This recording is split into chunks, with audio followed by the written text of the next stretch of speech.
there is no question that protest, where it is carried out without any irresponsible behavior, is legitimate. We have nothing against that. And I don't think the police is also averse to citizens protesting for one reason or the other. And just as the Compol just mentioned, those who started the protest were given police backup in the course of what happened, until, of course, they became unruly. And I was a victim of that myself when I went to address the State Assembly. Even though I addressed the protesters at Fajri here, and they were reasonable. At least the ones that were in Fajri were mostly reasonable.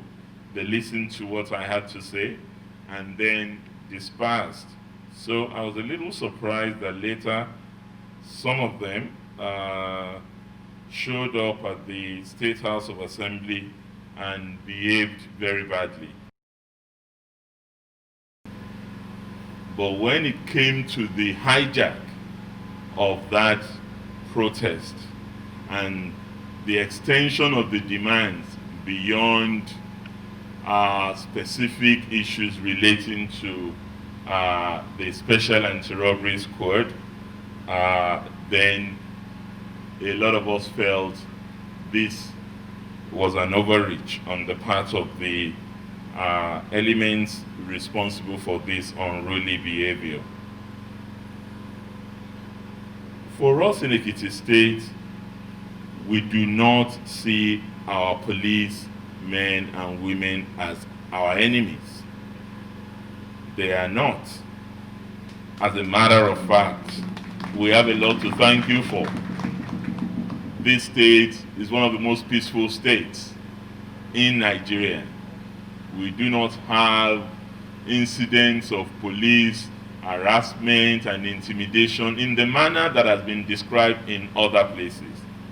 I am not suggesting that, as with every institution, the police does not have its own bad eggs. It's not possible. Politicians have their bad eggs. University professors have bad eggs. So police cannot be an institution of angels in a country where mere mortals exist. So, yes, there are bad eggs who operate outside the rules and the standard operating procedures of the Nigerian police. And such officers and men really deserve to be brought to book. There's no question. Even policemen would agree that such people should be brought to book. However, it is absolutely wrong of anyone to tar all policemen with the same brush of those few who may have behaved badly or have been found culpable in one offense or another. So to that extent, we do not accept that the police force is generally bad. There may be individuals within the police that do not act in accordance to the dictates of the profession and the constitution of the country, and such people should be dealt with. And this is why, even in setting up the panel of inquiry in Ekiti State, we added a clause to the terms of reference. There were general terms of reference that were given when we agreed to set up the panels in the 36 states. But in Ekiti, we added one extra term of reference, which stated that any police officer who considers himself a victim either of the NSAS protest or of any attack in the course of their work should also have a right to come before the panel of inquiry in Ekiti State. Because for us, the panel is not a witch hunt against the police. It is there to work towards police reform and to learn lessons from whatever might have happened that has turned SARS to this object of attack and hate by the citizens, and then draw from that to ensure that the successor institution to SARS and the police force in general would remain within the ambit of the law and professional conduct. Any officer or men of the police force that the panel clearly confirms has been a victim of attack would also be a beneficiary of the compensation that we have put in place. Because you cannot be protecting us and then be at risk of your own lives in the course of protecting others. You want to save life and then you lose life. No. We thank God that we didn't lose any police personnel in Ekiti State. But that's not the case in many other states. I am aware of states, and I've spoken to governors who informed me that in some places police personnel were actually burnt alive in the course of this protest. And I think this is most unfortunate and most undeserving of people who have laid down their commitment to us for our safety, for our security, for our well-being. I've gone around, I've seen the police stations, and I've been in discussion with the Commissioner of Police.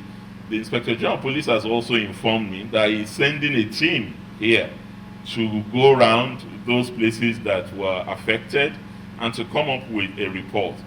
We will await his own report and synergize our action in order to make sure that we put those police stations back to use in the shortest possible time. As chairman of all Nigerian governors, I have been at this working with the Inspector General of Police in order to come up with a framework of engagement in all the states with police officers and men. Yes, the PCRC is there doing its work, but the situation we have found ourselves also calls for direct engagement that I chair, that I may not be aware of until I listen to your men and officers who operate in far-flung places across the state and who have ideas on how police can be better reformed, how it can be made more efficient, how it can be made more accountable, and how it can be more responsive to the communities and the people that you serve. So for me, that is a much more enduring conversation to have. But it is nonetheless an important conversation to have with you, because you cannot shave someone's head in his absence. You are the one doing the job of providing security for our people. So if we're going to reform the institution, you must have an input into that process. Whatever else we need to do, particularly in relation to APCs, armored personnel carriers, because the ones I bought during my first term, I know from what I hear, virtually all of them have now been rendered immobile. So I think we need more APCs in the state as well. And through constant engagement with the Commissioner and other security agencies in our Security Council, I'm sure issues that we have to bring to bear, we will continue to do that constantly. I directed a statewide patrol as we are, of course, actively in the Ember months, and I know many of you are part of the patrol that is going around the state, just as a show of force and a deterrent to those terrible characters who may have other ideas from us enjoying a peaceful and crime-free environment in the state. So my central message, Compol, and to all our police men and women and officers, is that for us here in Ekiti, we need more policemen. We do not want policemen to get out of our way. Police is not our enemy. We do not want to demoralize you. We do not want to witch hunt you. We want you to be better motivated so that you can do the job of work that has been assigned to you by the Constitution of the Federal Republic of Nigeria.